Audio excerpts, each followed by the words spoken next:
In the aftermath of the brutal Battle of Tarawa in November 1943, where the 2nd Marine Division suffered devastating losses, over 1,000 Marines killed and thousands more wounded in just 76 hours, the need for better intelligence became painfully clear. Colonel James P. Risley, a seasoned officer who had taken command of the 6th Marine Regiment shortly after Tarawa, recognized that superior reconnaissance could save countless lives in future amphibious assaults. Japanese fortifications were often hidden, camouflaged, and deadly, turning beaches into killing grounds. Risley approached division commanders with a bold proposal: form a specialized scout sniper platoon dedicated to deep penetration reconnaissance, silent elimination of threats, and accurate mapping of enemy positions.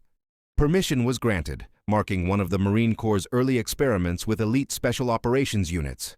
The platoon would operate independently, often behind enemy lines for days, with no immediate support. First Lieutenant Frank Tachovsky, a 29-year-old officer from New Brighton, Pennsylvania, was selected to lead this new unit. Known as Ski to his men, Tachovsky was a tough, no-nonsense leader with combat experience from Guadalcanal and Tarawa. He understood that standard Marine training produced excellent assault troops, but not the independent thinkers needed for this mission. Men who could survive alone, improvise, and fight unconventionally. Tachovsky's recruiting method was unconventional and controversial. He scoured the brigs and punishment details of the 2nd Marine Division. When 2 Marines fought, the loser went to the infirmary, but the winner ended up in the brig. Tachovsky wanted the winners, men who proved they could handle close-quarters combat, disregard rigid rules when necessary, and possess the raw survival instinct he needed. The Marine Corps brass saw them as troublemakers, brawlers, thieves, and disciplinary problems. Tachovsky saw survivors. Over 2 months at Camp Tarawa in Hawaii, he assembled 42 men, later settling around 40. The youngest was 17, the oldest 34. Many had pre-war criminal records: theft, assault, bar fights. One was a former professional boxer. Another had been a bodyguard for a Chicago gangster. Several faced the choice of military prison or combat duty. They chose combat. These men were hardened, resilient, and fiercely loyal once they respected their leader. Tachovsky earned that respect quickly. Training was grueling and focused on skills outside standard Marine doctrine: silent killing with knives and garrots, neck-breaking techniques on sentries, stealth movement through jungle without disturbing foliage, reading captured Japanese maps and documents, calling in precise naval gunfire and artillery strikes. They trained extensively with M1903 Springfield rifles equipped with 8-power Unertl scopes, learning to hit man-sized targets at 600 yards. Bazookas were added for anti-fortification work. They studied Japanese tactics, fortification patterns, and aerial photos of potential targets. The Marines were the poorest equipped branch in 1944, often receiving WWII surplus. Necessity bred thievery, raiding army depots for better food, Navy warehouses for gear. Tachovsky's men excelled at it, stealing jeeps, trucks, and supplies. Other Marines in the regiment jealously nicknamed them the 40 Thieves.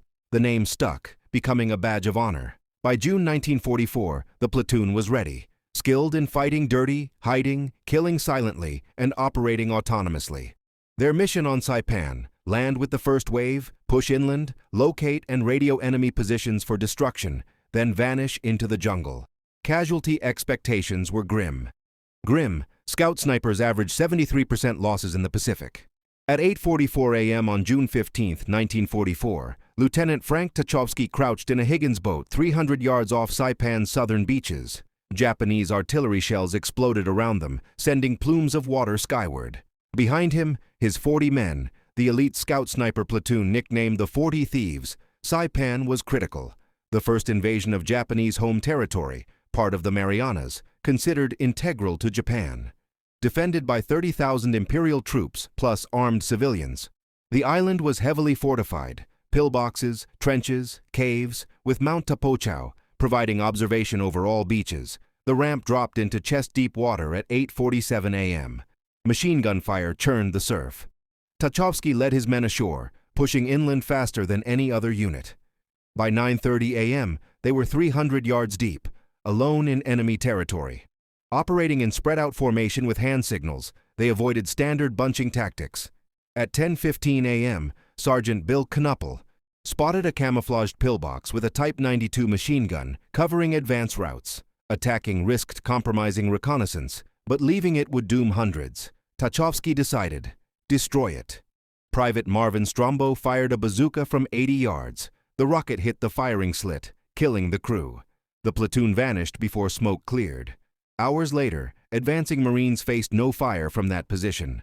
By noon, they mapped 17 positions: machine gun nests, mortar pits, observation posts. Radioed coordinates brought naval 5-inch shells crashing down. By afternoon, 2 miles inland, ahead of the main force, they discovered a tank staging area with 37 Type 97 tanks, triple intelligence estimates. Radioing warnings, no immediate support was available. As tanks mobilized for a dusk attack, Tachovsky prepared his 6 bazookas, 36 rockets, for an audacious assault, but the enemy moved first. The Japanese tank battalion roared to life at 4:25 p.m., preparing a dusk assault to split Marine divisions. Tachovsky shadowed them, radioing real-time movements every 10 minutes. Marines prepared defenses, bazookas distributed, Shermans positioned. The enemy diverted toward a divisional gap defended by only 340 men. At 7:23 p.m., the attack began. One tank detached toward Colonel Risley's command post. Tachovsky and Private Herbert Hayos intercepted. Hayos fired a perfect side shot at 7:32 p.m., destroying the tank and misdirecting Japanese infantry. Muzzle flash drew fire, forcing withdrawal in darkness. Splitting into teams, they evaded patrols. Strombo's team hid as Japanese passed feet away. By 9:41 p.m., 23 men reached lines, 17 missing. Overnight, Japanese lost 27 tanks. Attack failed. Dawn, June 16th. Search teams found bodies, executed prisoners, and survivors. By noon, 5 pinned in a cave needed rescue. Tachovsky led a 6-man team, extracted them, ambushed a 20-man patrol, eliminated silently, no gunfire heard, pursued, trapped in a box canyon, discovered a hidden fissure, squeezed through, emerging behind enemies. All 11 escaped safely, accounted for 34, losses around 22%. June 17th, penetrated to ridge with cave artillery, mapped extensive tunnels, entered Garapan ruins on stolen bicycles, posing as Japanese, gathered vital intel undetected, continued missions for weeks, ambushes, mapping, stealing supplies. By July 9th, Saipan secure. Platoon losses: 12 killed, 9 wounded, 56% casualties. Below average but devastating, saved thousands via intelligence. Influenced modern special forces. Survivors struggled post-war. Tachovsky never spoke of it. Became mayor. Story uncovered by son Joseph after 2011 death.